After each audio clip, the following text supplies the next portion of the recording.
יפה, והסיפור הזה מחבר אותנו לאייטם הבא, ביום חמישי, ה-13 בפברואר, תערוך מדינת הכדורגל, את מכירה את המדינה הזאת? כן. את טורניר הגאווה הראשון בישראל, ואנחנו שמחים מאוד לארח שניים מהמשתתפים בטורניר הזה, רון כהן ובן שמש, שלום לכם. שלום, שלום. בואו תספרו לנו על היום ההיסטורי הזה מבחינתכם. אוקיי, אז יום חמישי יערך, כמו שאמרת, הטורניר המיוחד, טורניר הגאווה של מדינת הכדורגל. בעצם זה שיתוף פעולה עם פרויקט אירופאי, אם שמעתם, כדורגל נגד אלימות, שהפרויקט לוקח חלק בליגה האנגלית עם כמה מועדונים גדולים, ועכשיו עם מדינת הכדורגל יחד עם ריינבול. בעצם אנחנו משחקים מדי פעם במדינת הכדורגל, וביום חמישי זה טורניר מיוחד שכולו גאווה. ומה זה אומר? כמה משתתפים, כמה קבוצות הולכות לקחת חלק בטורניר הזה? אז ככה, מה שקורה זה בעצם איזשהו טורניר שהוא משותף לנו ולמדינת הכדורגל. מדינת הכדורגל פנו אלינו לפני מספר שבועות ואמרו שהם רוצים להרים איזשהו טורניר משותף. כשאתה אומר אלינו, אתה מדבר על? אלינו. ריינבול. ריינבול, אנחנו קבוצת כדורגל גאה. שמונה כמה שחקנים? כיום אנחנו מונים כ-60 שחקנים. ואתם משחקים ביניכם או שאתם משתתפים במדינת הכדורגל? גם וגם. גם וגם. כן. כשאתה אומר 60 שחקנים, זה יכול להרכיב כמה קבוצות? 60 שחקנים זה אומר שאנחנו... חתיכת סגל רחב. וגם בדומה למדינת הכדורגל, אנחנו גם עורכים טורנירים משלנו בעצם. אנחנו עורכים טורנירים 3 פעמים בשבוע, טורנירים גאים. ועכשיו הם פנו אליכם כדי להיכנס תחת קורת הגג של מדינת הכדורגל, שזה באמת ליגה מסודרת, מאורגנת ומצליחה, תספר לי על ההיערכות שלכם לקראת היום החגיגי הזה. קודם כל זה מאוד מרגש. אנחנו קבוצה שהיא באמת יחסית צעירה. הקמנו את הקבוצה לפני 2 בערך, ולאט לאט ככה התחלנו לצרף עוד ועוד חברים.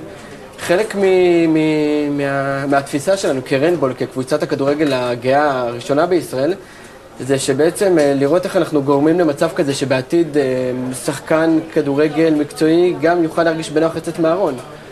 וכשאתם חיים במדינתנו הבעייתית והלא מקבלת, אתם רואים שיום כזה יכול להגיע כמו אותו שחקן פוטבול שראינו עכשיו, שהולך להיות כנראה שחקן הפוטבול המקצועני הראשון שיוצא מהארון? אתה רואה את זה קורה בכדורגל? קודם כל נאחל לו בהצלחה ושקבוצת פוטבול תבחר בו.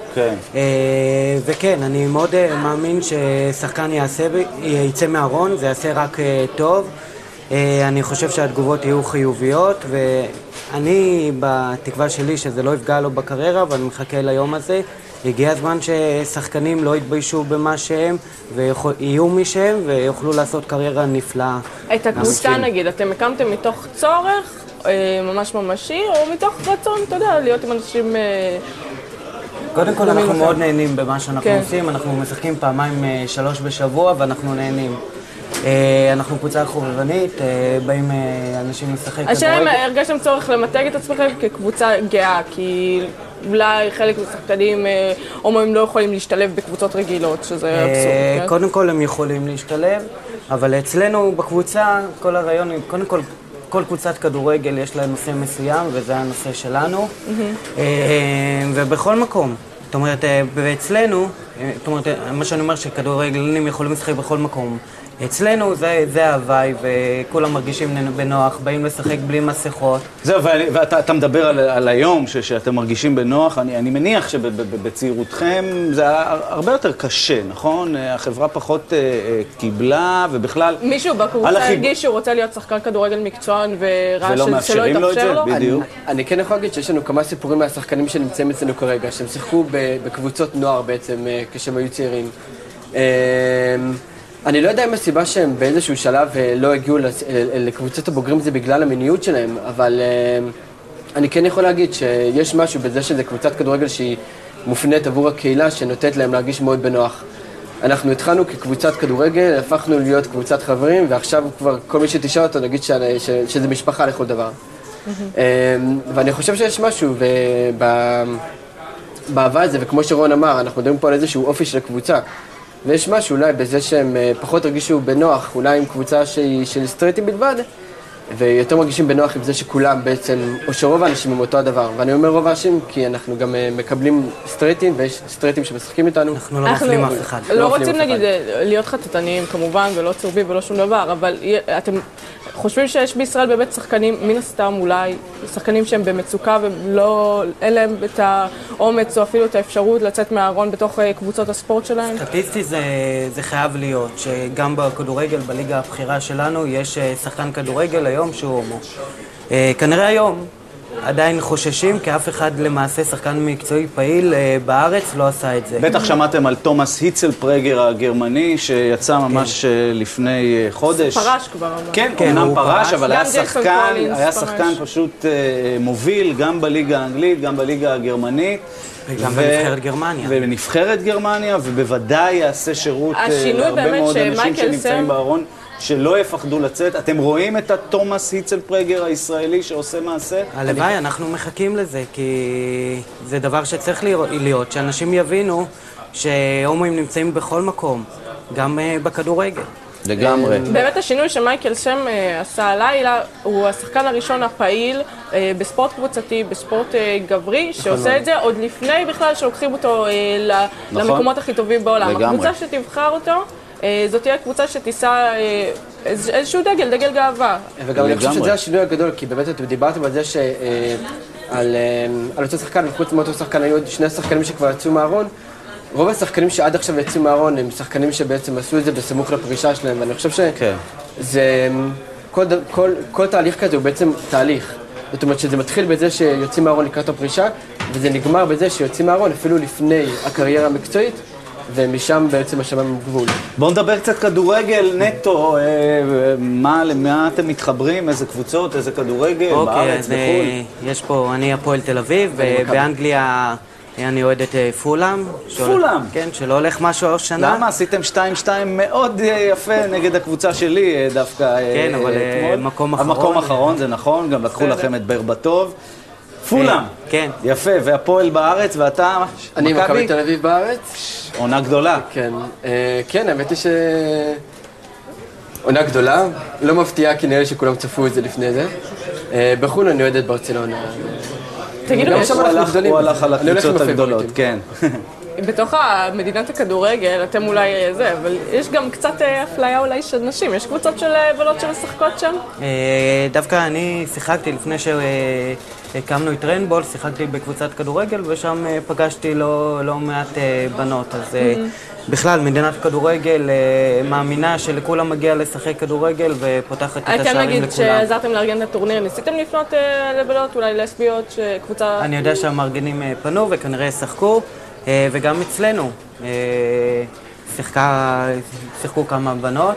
שיחקה ומשחקות עדיין יש אצלנו לסביות שבאות לשחק. חשוב לציין אגב שבכל הפעילות הזאת של מדינת הכדורגל אין שופטים, אין גביעים, אין פרסים, והדגל החשוב ביותר, אין גם אלימות. נכון, שזה הכי חשוב, ואחד העקרונות של רנבול וגם של מדינת הכדורגל, אני מתמקד ברנבול, שאצלנו אסור לקלל ואפילו לתת ביקורת על רמה של שחקן מסוים, וזה כל היופי, שכדורגל יהיה בלי אלימות, ויהיה פשוט כיף לבוא וליהנות בעצם מהחוויה של הכדורגל. מה השלב הבא שלכם? איזה עוד מטרות אתם רוצים להשיג? יש לנו מטרה לנסוע בקיץ עוד פעם לתחרות בינלאומית. למעשה בקיץ שעבר טסנו לבלגיה והשתתפנו באאוטגיים, שבמשחקים הגאים. השתתפנו פעם ראשונה, ויש לנו מטרה להשתתף שוב פעם, הפעם הבאה זה בדנמרק, בקיץ הקרוב. אנחנו רוצים לארגן נבחרת שתטוס לשם. לשם כך, האמת, נשמח אם מישהו יכול לעזור, כי הנסיעה עולה בעלות גדולה מאוד. אפשר למצוא אותנו, רנבול באנגלית או בעברית, רנבול תל אביב. הזכרת בתחילת דבריך גם את שיתוף הפרויקט האירופי עם קבוצות מקצועניות בפרמייר ליג. אתם רואים קבוצות מקצועניות כאן בכדורגל שלנו מתחברות אליכם? אתם מנסים לעשות איזשהו קונקשן? אני חושב שכמו שאמרתי קודם, זה באמת איזשהו תהליך, ואנחנו נמצאים במין מצב כזה, במין עידן כזה, שהקבלה של הקהילה הגאה היא קבלה טובה יותר. מבלי ככה להיכנס אל שמות הקבוצות, כבר כן קיבלנו פניות מכמה קבוצות, אנחנו מקווים מאוד שבעתיד באמת אולי נקיים איזשהו טורניר משותף עם אחת מקבוצות. אגב, גם בתוך הקבוצה שלכם אני ראיתי שיש שחקנים שלא רוצים להיחשף. זה עדיין כואב לראות את זה קצת. כן, אבל כל אחד עובר את התהליך שלו. זאת אומרת, יש אנשים שמרגישים יותר חופשיות לצאת, וזה סוג של תהליך שכל אחד עובר. גם אני לפני 10 שנים לא יכולתי להיות בטלוויזיה. ואני מאמין שהשחקנים שלנו, שאנחנו מכבדים כל אחד, באים לשחק בשביל הכיף, ואף אחד לא יוציא אותם מהארון בלי שרוצים, יעברו את התהליך וישלימו עם עצמם מבפנים, ויהיה להם יותר קל לצאת בעתיד. גם משהו שככה כן חשוב להגיד, זה שאנחנו קבוצה שמתפרסת על טווח גילאים מאוד רחב. שהוא? זאת אומרת, השחקן הכי צעיר שלנו לדעתי הוא בן 18 היום, והוא התחיל כשהוא היה בן 16, כשהשחקן הכי מבוגר הוא בן 48. אז זאת אומרת שכל אחד גם יוצא מהארון בזמן שלו באיזשהו תהליך, ומן הסתם אפשר לצפות מילד בן 16 שבאמת בא לשחק כדורגל, שגם יבוא ויחשף. כן, לא, יש לכם שחקנים סטרייטים בקבוצה? כן, אנחנו פתוחים לכולם, אנחנו לא מפלים אף אחד. בעצם כדי לשחק איתנו צריך רק לאהוב כדורגל וצריך לדעת לכבד אחד את השני. כמו שאמרנו מקודם, אסור לקלל ולהעביר ביקורת על אף אחד. לאהוב אדם. יפה. חברים יקרים, נאחל לכם הרבה הצלחה בטורניר, ובכלל היה כיף גדול לשמוע אתכם, ואני בטוח שחיזקתם לא מעט אנשים. תודה רבה, חברים. תודה. טליה, נעשה איזושהי אתנחתה מוזיקלית? קדימה. קדימה, בואו נלך על זה.